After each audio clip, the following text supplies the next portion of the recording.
আমাদের ফ্যামিলিতে আছে আমরা 4 জন, মা বাবা বড় ভাই।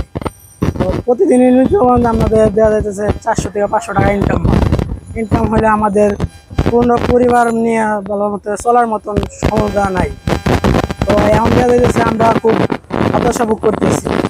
500 টাকা কি 1000 টাকা 800 টাকা বাজারে নিয়ে গেলে কাঁচা বাজার কিনতে, মাছ তরকারি কিনতে গেলে যায় 700 পকেটে গিয়ে টাকা মিলে না। তো আমরা খুব অসহায় হয়ে গেছি। যত দিন দিন যাইতেছে তত কষ্ট হইতেছে আমাদের। এইগুলা দেখার জন্য মানুষ কই নাই তো।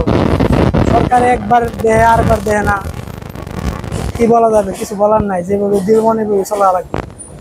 যে অবস্থা, আর চাল ডাল লবণ মরিচ মনে করেন মাছ তরকারি শুধু অবস্থায় মনে করেন চলতেছি, চলা খুব কষ্ট। আর ইনকাম করি 700 টাকা, ধরেন 500 টাকা, বাজারে 700-800 টাকা এই বাজার হয় না। ডিমের দাম বাড়ছে, আলুর দাম বাড়ছে। আলু আছে 10 টাকা, 60 টাকা কেজি আলু, 8 টাকা কেজি।